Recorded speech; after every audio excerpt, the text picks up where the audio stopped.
नमस्कार। सुर्खियों के बाद बड़ी खबर मिल रही है रायपुर से। फूलो देवी नेताम ने इस्तीफा दे दिया। महिला कांग्रेस के प्रदेश अध्यक्ष के पद से फूलो देवी नेताम ने इस्तीफा दे दिया और अब नए चेहरे को उसकी जिम्मेदारी दी जाएगी। फूलो देवी नेताम का इस्तीफा, महिला कांग्रेस प्रदेश अध्यक्ष, छत्तीसगढ़ महिला कांग्रेस की जिम्मेदारी थी फूलो देवी नेताम के पास और अब नए चेहरे की होगी तलाश। बदलाव के दौर से गुजर रही छत्तीसगढ़ कांग्रेस। इससे पहले पीसीसी की कमान दीपक बैज को दी गई और अब बदलाव का दौर। फूलो देवी नेताम ने इस्तीफा दे दिया है। महिला कांग्रेस प्रदेश अध्यक्ष पद से नए चेहरे की तलाश की जाएगी। सहयोगी ममता इस वक्त हमारे साथ जुड़ी हुई है। ममता के पास हम आपको लिए चलेंगे। ममता, क्या जानकारी विस्तार से?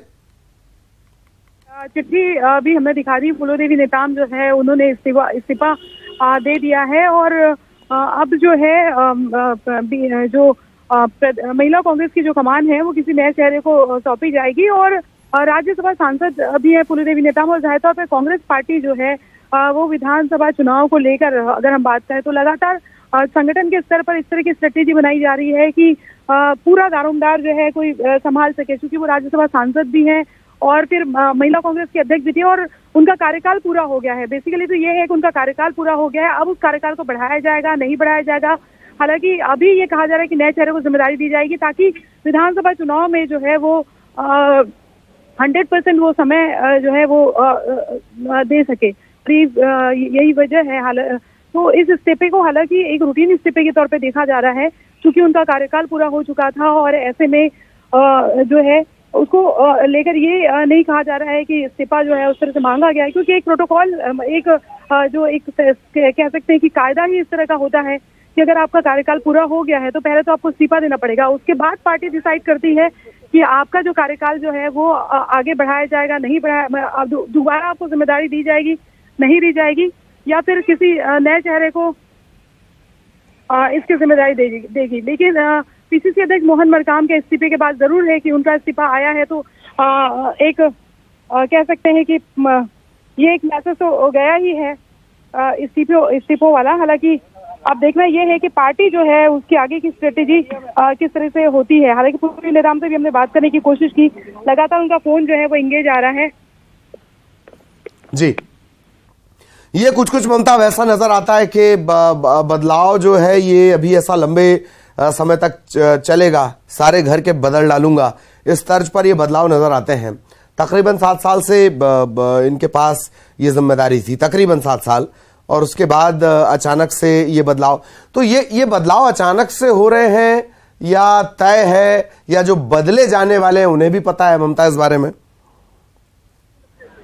देखिए, अगर हम बात करें तो विधानसभा चुनाव को लेकर बहुत ज्यादा समय बचा है, 2.5 महीने का समय है और जिस तरह से दीपक बैज जो है उन्होंने पहला जो है जैसे ही उन्होंने पदभार ग्रहण किया तो पहली बात कि 18 घंटे का समय आपको देना है। नेताम जो है वो राज्यसभा सांसद भी हैं, तो दोहरी जिम्मेदारी को लेकर हो सकता है पार्टी हो कि इतना पॉसिबल नहीं हो पाता और अभी 100% देना है। और महिला कांग्रेस की भूमिका किस तरह से रह सकती है, क्योंकि लगातार जिस तरह से बात की जा रही थी कि महंगाई को लेकर और तमाम मसलों को लेकर पार्टी स्ट्रेटेजी बनाई है कि महिला कांग्रेस जो है वो घर घर जाएगी। बिल्कुल बिल्कुल बिल्कुल। बहुत बहुत शुक्रिया ममता इस तमाम जानकारी के लिए। और रायपुर से एक और बड़ी खबर। आज से विधानसभा का मानसून सत्र शुरू होने जा रहा है। सत्र के पहले कार्य मंत्रणा समिति की बैठक, सत्र की रूपरेखा पर मंथन। विधानसभा अध्यक्ष, मुख्यमंत्री, नेता प्रतिपक्ष इस बैठक में शामिल है और सत्र से पहले कार्य मंत्रणा समिति की बैठक है। सत्र कैसे चलाया जाए, क्या कुछ जरूरी है, और चूंकि जैसे कि हम लगातार आपको बता रहे हैं, सदन में अपने आप को रखने का, जनता के सामने रिप्रेजेंट करने का, अपने वोटर्स के लिए, पब्लिक के लिए खुद को हितैषी बताने का, ये आखिरी मौका सदन के लिहाज से। इसके बाद पूरी लड़ाई सड़क पर लड़ी जाएगी। तो उस लिहाज से विधानसभा का ये मानसून सत्र बेहद महत्वपूर्ण। सत्र का पहला दिन आज और तमाम औपचारिकताएं निभाई जाएंगी। जो साथी छूट गए दुखद कारणों की वजह से, उन्हें आज श्रद्धांजलि दी जाएगी, श्रद्धा सुमन अर्पित किए जाएंगे और इसके बाद विधानसभा की जो कार्यवाही है वो चलेगी। विपक्ष भी तैयार है। विपक्ष अविश्वास प्रस्ताव लाने जा रहा है। विपक्ष की भी आज बीजेपी विधायक दल की भी आज बैठक रखी गई है। दोपहर में ये बैठक होनी है। और इससे पहले ये बड़ी खबर आपको बता दें, सत्र से पहले कार्य मंत्रणा समिति की बैठक, सत्र की रूपरेखा को लेकर मंथन। विधानसभा अध्यक्ष, मुख्यमंत्री, नेता प्रतिपक्ष इस बैठक में शामिल। सदन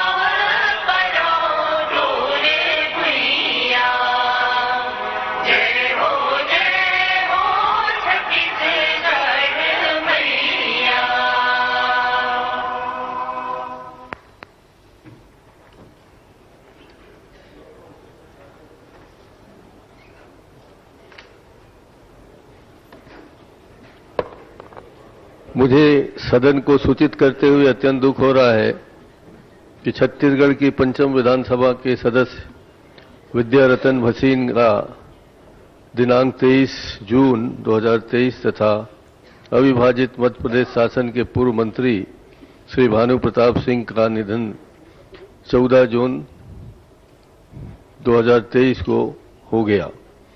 श्री विद्यारतन भसीन जी का जन्म 27 दिसंबर 1947 को छिंदवाड़ा मध्य प्रदेश में हुआ था। आप प्रारंभ से ही राजनीतिक एवं सामाजिक कार्यों में सक्रिय रहे। वे वैशाली नगर निर्वाचन क्षेत्र से प्रथम बार सन 13 में तथा दूसरी बार सन 18 में भारतीय जनता पार्टी के टिकट पर छत्तीसगढ़ विधानसभा के सदस्य निर्वाचित हुए थे। आप छत्तीसगढ़ विधानसभा की याचिका समिति के सभापति तथा कई समितियों के सदस्य रहे। वे भिलाई नगर पालिका निगम के महापौर भी रहे। इनकी पढ़ाई लिखाई, भ्रमण एवं खेल में अभिरुचि थी। उन्होंने अपने क्षेत्र के सर्वांगीण विकास के लिए महत्वपूर्ण योगदान दिया है।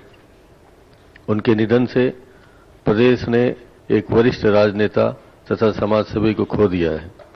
श्री भानु प्रताप सिंह जी का जन्म 14 मई 1933 को रायगढ़ राज परिवार में महाराजा चक्रधर सिंह के यहाँ हुआ था। वे प्रारंभ से ही राजनीतिक एवं सामाजिक कार्यों से जुड़े रहे। सन 67 में गढ़घोड़ा विधानसभा से कांग्रेस पार्टी के टिकट पर अविभाजित मध्य प्रदेश विधानसभा के सदस्य निर्वाचित हुए तथा उन्होंने अविभाजित मध्य प्रदेश शासन में आदिम जाति कल्याण मंत्री का पद दायित्व भी संभाला। सार्वजनिक जीवन में आपकी सेवाओं को हमेशा याद रखा जाएगा। उनके निधन से प्रदेश ने एक वरिष्ठ राजनेता, कुशल प्रशासक तथा समाजसेवी को खो दिया है। माननीय अध्यक्ष महोदय, विद्यारतन भसीन जी इसी विधानसभा के लगातार 2 बार सदस्य रहे। बहुत ही मिलनसार व्यक्ति और मृदुभाषी तो थे ही, अल्पभाषी भी थे और दलगत भावना से ऊपर उठकर उनके संबंध सभी दल के लोगों से थे। इंजीनियरिंग की पढ़ाई उन्होंने की और उसके बाद भिलाई उनका कार्य क्षेत्र था। जन्म तो छिंदवाड़ा में हुआ अध्यक्ष महोदय। भिलाई में भारतीय जनता पार्टी के जिले के विभिन्न पदों पर वो आसीन रहे। नागरिक सहकारी बैंक के अध्यक्ष के रूप में उसकी सार्वजनिक जीवन की शुरुआत हुई और उसके बाद भिलाई नगर निगम के महापौर और फिर विधायक के रूप में उन्होंने सेवाएं दी। अध्यक्ष महोदय, जब उनका स्वास्थ्य खराब था उनसे मैं मिलने हॉस्पिटल भी गया था। इतनी बड़ी बीमारी थी, उसके बावजूद भी बिल्कुल सहज और बातचीत भी में उसको ये नहीं लगता था कि इतनी बड़ी बीमारी उसको है, जबकि ब्रेन में कैंसर पहुंच चुका था। डॉक्टर ने पहले बताया था तो मैं मिलने गया था, लेकिन जब उससे मिला तो मुझे शंका हुई कि इसको ये बीमारी है भी कि नहीं, क्योंकि बातचीत में, व्यवहार में बिल्कुल वो सामान्य व्यवहार वो कर रहे थे। फिर डॉक्टर से पूछा कि डॉक्टर साहब सच में बीमारी है? बोले बहुत ज्यादा दिन के मेहमान नहीं है, बीमारी बहुत गंभीर है अब बिल्कुल, लेकिन उनका व्यवहार बिल्कुल सहज है। तो ऐसे व्यक्ति कठिन से कठिन समय में भी सहज व्यवहार करना किसी व्यक्ति के लिए बहुत महत्वपूर्ण है। और भसीन जी के जाने से एक अपूर्णीय क्षति हमारी विधानसभा को, साथ ही दुर्ग जिले को और पूरे उस परिवार को भी हुआ है। मैं उसके दुख में पूरे परिवार के साथ उनके भागीदार हूं और उन्हें श्रद्धांजलि अर्पित करता हूं। आदरणीय भानु प्रताप सिंह जी 90 साल की उम्र में उनका देहावसान हुआ। राजा चक्रधर जी के छोटे भाई थे। जहां कला, रायगढ़ कला और संस्कृति के जो परंपराएं हैं उसको भी भानु प्रताप सिंह जी ने आगे बढ़ाया। उसके साथ साथ समाज सेवा के क्षेत्र में भी लगातार वो सक्रिय रहे। इंटक में भी मजदूर संगठन से भी जुड़े रहे। आदिवासियों के लिए जो संगठन बनाए उसके माध्यम से जय हिंद मोटर ट्रांसपोर्ट उससे भी जुड़े रहे और सामाजिक क्षेत्र में लगातार उसकी सक्रियता बनी रही। 67 से लेकर 72 तक वो विधायक थे और उसी बीच में संविध शासन में वो आदिम जाति कल्याण विभाग के मंत्री भी रहे। तो इस प्रकार से उनके निधन से एक अपूर्णीय क्षति हुई है। अध्यक्ष महोदय, दोनों महान भाव के जाने से निश्चित रूप से छत्तीसगढ़ को एक अपूर्णीय क्षति हुई है जिसकी भरपाई नहीं की जा सकती। मैं राजा भानु प्रतापपुर और साथ ही राजा भानु प्रताप सिंह और साथ ही विद्या रतन भसीन जी को श्रद्धा सुमन अर्पित करता हूं अपने अपने दल की ओर से। माननीय अध्यक्ष महोदय, आपने दो लोगों के निधन का उल्लेख किया। माननीय विद्या रतन भसीन जी की अंत्येष्टि में हम सब लोग शामिल होने के लिए गए थे और जब वो रामकृष्ण मिशन अस्पताल में भर्ती थे उनके स्वास्थ्य की जानकारी भी हम सब लोग लेने के लिए गए थे। माननीय अध्यक्ष जी, विद्या रतन भसीन जी बहुत सहज, सरल और विनम्र व्यक्तित्व के धनी थे।